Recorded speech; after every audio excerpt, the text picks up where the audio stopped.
Okay, the Barack Obama thing. As you know, in the Ohio primary in late February, early March, both Clinton and Obama said that they would renegotiate NAFTA. And actually, the Canadian government and this story might not have been a big story, but actually the Harper government and the media in Canada enlarged the story, and I think this is a great thing because I mean it looked like that the Canadian government officials in the consulate in Canadian consulate in Chicago really, they talked to Austin Goolsbee, who was a senior economic advisor to Obama, and he had said, or he was reported as saying, that Obama's position may seem protectionist, but is more reflective of political maneuvering than policy. Now, when that story came out, Goolsbee denied that he said he was misquoted. But whether he was or not, I have no idea. But the story stuck. It hurt Obama in the primary, and then the Harper government, in order to try and you know whether this was done purposely by the Harper government to try and support their Republican allies, I don't know, but. What the policy, what it's done is that it's stiffened the resolve of Obama, because when Chris Sands, for example, the senior associate at the CSIS, this isn't the Canadian CSIS, this is the Washington-based Center for Strategic and International Studies, which is very much involved in the SPP talks, stated, Chris Sands, who's there with them, stated that Obama's initial comments were open to interpretation. But once the candidates are playing defense, they must make these commitments, and the public will hold them to them.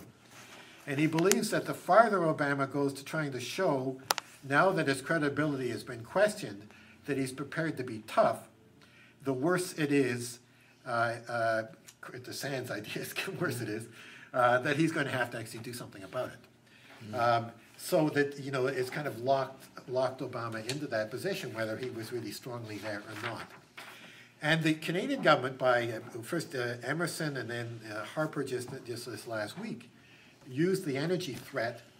Basically, they're trying to scare the American politicians to saying, don't reopen NAFTA. You guys have such a sweet deal on energy from us. Mm-hmm. Now, that's a two-edged sword. When the more the Canadian politicians tell the Americans they got a good deal, mm-hmm. the more we can say, yes, they did, and we got screwed. Yeah. You know, this, I think we should see this as an opening, because I think we should not just play a defensive role versus SPP. We should be pushing back on NAFTA. We've got to have campaigns to get a Mexican exemption, a Mexican-style exemption mm-hmm. on proportionality. They're in NAFTA. They're not subject to it. Why should we be? I mean, if you tell Canadians that, you have it over 80% of them will be in support. You know, it doesn't seem fair. Mm-hmm. It doesn't matter the history of how it was done and how the but so that is an opening to push back, because if they're going to, you know, if Obama puts issues on the table, then Mexico and Canada can put issues on the table. We've got to demand that the energy proportionality gets put on the table. The Americans, of course, are not going to agree to it, but it could be something that the thing could start unraveling. You know, if the three countries go back there and they start demanding different things, and the countries can't agree to what's on there, you know, the thing could fall apart, and we've got to promote that. So I see this as an opening.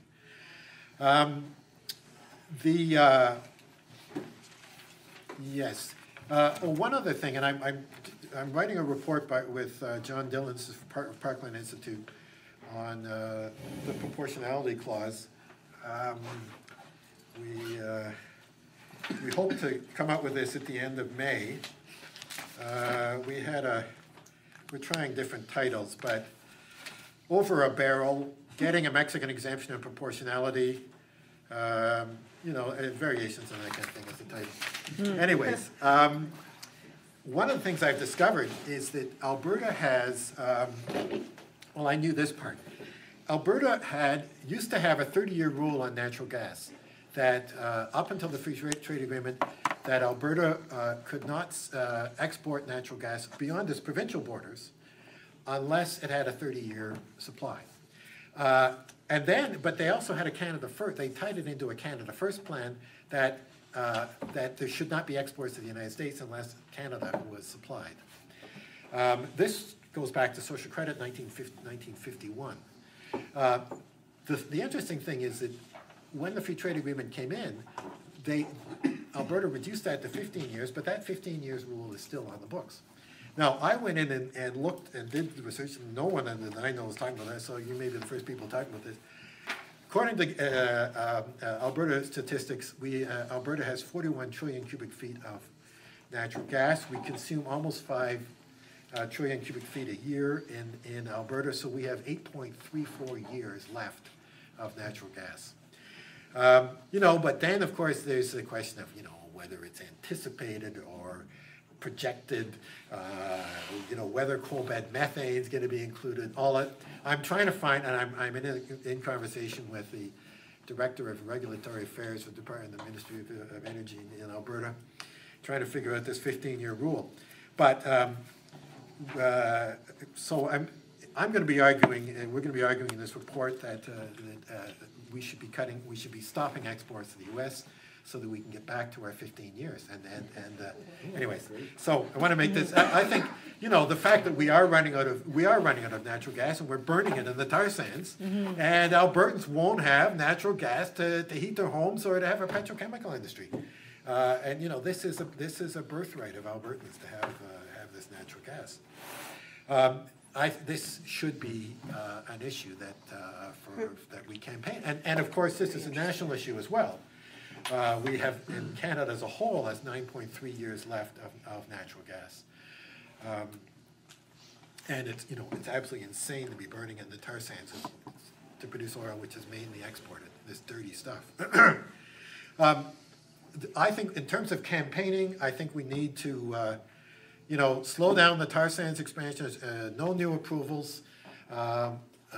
Several of us, when Hugh McCullum came out with his report in March 2006 on the fueling the Fortress North America. At that press conference, actually I hadn't talked to anybody, but I just said we need a moratorium on new tar sands plants. That has now grown. There's now 30 or 40 groups that are, and the wording about it though I think is better, which is no new approvals. I think it's better than the word moratorium. And we're not talking about temporary moratorium. We're not talking partial moratorium of 9%. I'm talking about the whole thing. There are different ways of stopping expansion or slowing it. Choke off the energy sources, so the natural gas issue, and nuclear. So these are ways of heating the stuff, and if it's going to be very difficult for them. I know that they're talking about using tar sands oil to heat the stuff, but it would be very difficult without the natural gas and nuclear, and of course water. So we've got a campaign on those things. We should also choke off exports. If they don't have export pipelines, they can't send the stuff off. So those 6 pipelines, unfortunately, the Keystone has been approved. The TransCanada's, that's been through the whole regulatory. There was opposition, but not very much. The communications, energy, and paper workers, and Parkland and Steve Schreibman and some others did some work, but there wasn't environmental. None of the environmentalists, as far jumped on board. Some native opposition, but every pipeline that is being planned, we should be fighting, because that we can't have energy security and we can't have a good environmental policy when that's going on. There's the No New Approvals campaign, and of course in Saskatchewan, some of you people are from Saskatchewan. There are some tar sands in Saskatchewan, and Saskatchewan comes in both with nuclear, the uranium coming from La Loche to Fort McMurray, and there's also, you know, stopping Saskatchewan also developing as tar sands. There are campaigns that we should have around energy security for Eastern Canadians, tying that into the environment, strategic petroleum reserves, long-term plans, which should be, we should have no exports. We should go back to the policies we had before the free trade agreement, which was no exports unless we have 25 years of supply, long-term. So, and you know, and then we've got to start working on transition to post-carbon